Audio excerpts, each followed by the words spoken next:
Hello everyone, welcome to Bansal Group of Institution Bhopal. I am Professor Alok Singh.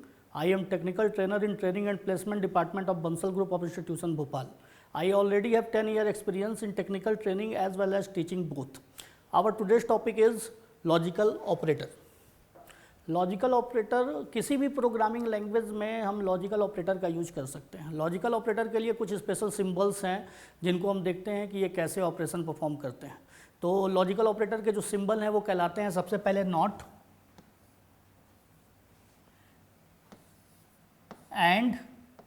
And और, जिनको हम logical not, logical and और logical और कहते हैं.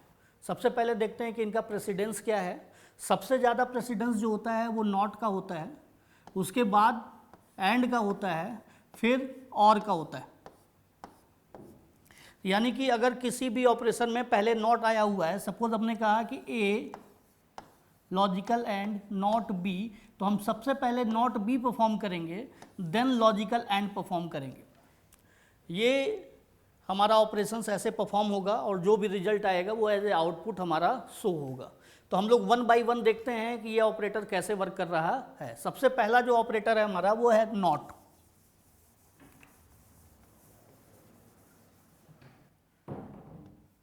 सी लैंग्वेज के अंदर अगर कोई भी वैल्यू है, सपोज हमने कहा कि हमने एक वैल्यू लिया 5 और मैंने इस वैल्यू पे नॉट लगाया, तो अगर ये वैल्यू नॉन जीरो है तो इसका जो आंसर होगा वो जीरो आएगा, और अगर ये वैल्यू जीरो है तो इसका जो आंसर है वो 1 आएगा. फॉर एग्जांपल लेकर के देखते हैं अपन. जैसे हमने कहा कि एक वेरिएबल है अपने पास a, जिसके अंदर वैल्यू जो है वो जीरो है, तो नॉट a की वैल्यू क्या होगी, तो नॉट a की वैल्यू 1 होगी. लेकिन याद रखिए ये मेमोरी में अपडेट नहीं होगा. ये जो 1 मिला हुआ है वो आपको CPU के एक्यूमुलेटर में मिलेगा. यानी कि ये not operator, logical and operator, logical और ऑपरेटर वेरिएबल्स की वैल्यूज़ में अपडेट नहीं करते, वो सिर्फ रिजल्ट प्रोड्यूस करते हैं और वो रिजल्ट आपको CPU के एक्यूमुलेटर में मिलता है. तो जैसे हमने कहा कि अगर a की वैल्यू 0 की जगह अगर 7 होती तो नॉट a की जो वैल्यू होती वो 0 होती, और 0 याद रखिए a में नहीं मिलता, आपको एक्यूमुलेटर में ही मिलता. नेक्स्ट ऑपरेटर चलते हैं जिसको कहते हैं logical and operator.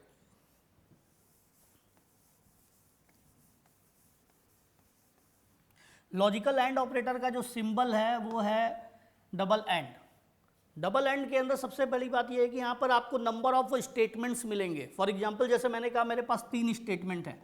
Statement 1 logical and, statement 2 logical and, statement 3 and so on. तो अगर मुझे इसका ऑपरेशन परफॉर्म करना है तो सबसे पहले मुझे ये जानना पड़ेगा कि एंड क्या होता है. एक्चुअल में हम लोगों ने लॉजिक गेट में पढ़ा हुआ है कि जो हमारा एंड होता है उसके अंदर अगर एक भी इनपुट जीरो है तो आउटपुट जीरो है. फॉर एग्जांपल जैसे किसी ने मुझसे कहा कि अगर इसमें ये जीरो है तो भी जीरो है, इसमें ये जीरो है तो भी जीरो है, अगर दोनों 1 हैं तो वैल्यू 1 है. यानी कि एंड ऑपरेटर के अंदर अगर 2 स्टेटमेंट हमारे पास लिखे हुए हैं S1 एंड S2, अगर ये वैल्यू जीरो रिटर्न करता है तब इसका आंसर जीरो होगा, अगर ये वैल्यू जीरो रिटर्न करता है तब इसका आंसर जीरो होगा. ये 1 तभी होगा जब दोनों स्टेटमेंट की वैल्यू नॉन जीरो आएगी. नॉन जीरो का मतलब है जैसे किसी ने मुझसे पूछा कि 5 लॉजिकल एंड 7 इसका आंसर कितना है, तो मेरे लिए इसका आंसर 1 है. और एक और सबसे बड़ी बात नोट करनी है आपको कि जितने भी लॉजिकल ऑपरेटर होते हैं वो या तो जीरो रिटर्न करते हैं या तो 1 रिटर्न करते हैं. इनका आंसर या तो जीरो आएगा या तो 1 आएगा, इसके अलावा और कोई आंसर नहीं आ सकता. जैसे -2 -3 -4 ये आंसर्स नहीं आ सकते. फॉर एग्जांपल जैसे एक छोटा सा क्वेश्चन लेकर के चलें हम. मैंने कहा मेरे पास एक वेरिएबल है a नाम का, और मैंने कहा a में 1 है. तो मैंने कहा प्रिंट एफ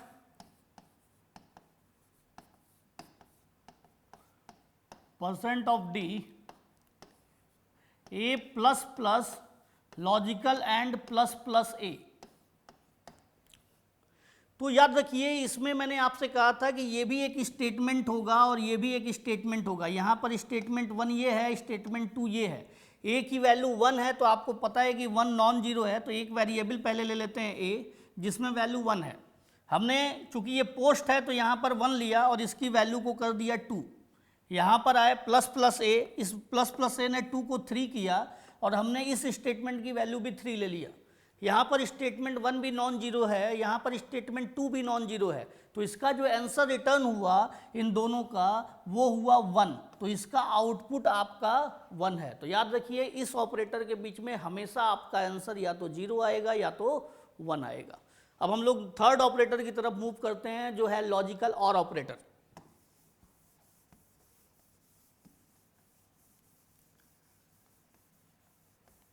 लॉजिकल और ऑपरेटर का जो सिंबल है इसको लोग 2 पाइप से भी डिनोट कर देते हैं, कभी कभी लोग इसको डायरेक्ट ऐसे भी लिख देते हैं। तो आप दोनों तरीके से सिंबल्स को यूज कर सकते हैं, जैसा भी आपके कीबोर्ड में सिंबल होगा उस तरह से आप इसको यूज करेंगे, जिसको हम लोग लॉजिकल और कहते हैं। लॉजिकल और एक्चुअल में और गेट को रिप्रेजेंट करता है। और गेट का मतलब ये है कि अगर हमारे पास कोई 2 इनपुट है तो अगर एक भी इनपुट 1 है तो आउटपुट 1 है। ये आउटपुट तभी 0 आएगा जब दोनों के दोनों इनपुट हमारे जो होंगे वो 0 होंगे। अगर एक भी 1 है तो आंसर 1 है। फॉर एग्जांपल जैसे मैंने कहा कि अगर हमारे पास स्टेटमेंट 1 है, लॉजिकल और स्टेटमेंट 2 है, अगर इनमें से कोई भी एक 1 है तो इसका आंसर 1 है। फॉर एग्जांपल किसी ने मुझसे पूछा कि 5 और 0 की वैल्यू कितना है, मैंने कहा 1। किसी ने कहा 0 और 7 की वैल्यू कितना है, मैंने कहा 1। किसी ने कहा 5 और 7 की वैल्यू कितना है, मैंने कहा 1। किसी ने कहा 0 और 0 की वैल्यू कितना है, मैंने कहा 0। तो सिर्फ यही एक कंडीशन है जिसमें वैल्यू आपकी 0 आएगी और इस ऑपरेटर में भी इसका आंसर या तो 0 आएगा या तो 1 आएगा। इसके अलावा और कोई आंसर इसका नहीं आ सकता। तो आज हम लोगों ने पढ़ा 3 गेट, एक लॉजिकल नॉट, एक लॉजिकल और एक लॉजिकल एंड। अब हम देखते हैं कि इनके क्वेश्चंस को अपन कैसे सॉल्व करते हैं। तो सबसे पहले इसके क्वेश्चन को सॉल्व करने के लिए हमारे पास 4 रूल्स हैं। तो हम लोग 1 बाय 1 रूल्स को पढ़ेंगे। आज हम लोग पढ़ेंगे सबसे पहले रूल नंबर 1। अब रूल नंबर 1 में देखें कि रूल नंबर 1 क्या कहता है। रूल नंबर 1 ये कह रहा है कि अगर आपके पास लॉजिकल एंड ऑपरेटर है, for example upon rule number 1 लेकर के चल रहे हैं कि हमारे पास 3 स्टेटमेंट हैं, S1 logical and, S2 logical and, S3। ये एंड सो ऑन ऐसे मूव कर सकता है। नंबर ऑफ स्टेटमेंट्स इसमें लॉजिकल एंड के थ्रू हम जो है कंजुगेट कर सकते हैं। अब हमने कहा कि सपोज हमारा जो S1 है उसकी वैल्यू फॉल्स मिली।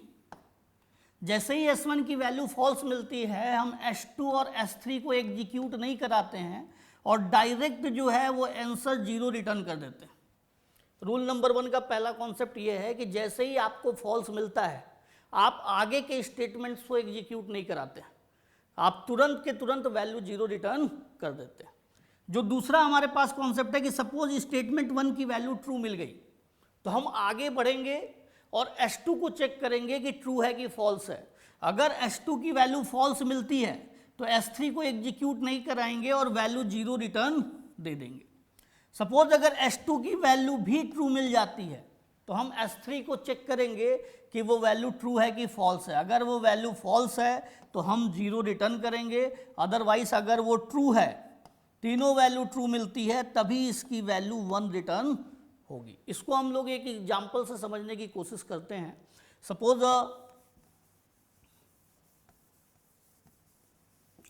मैंने कहा कि मेरे पास एक वेरिएबल है ए नाम का,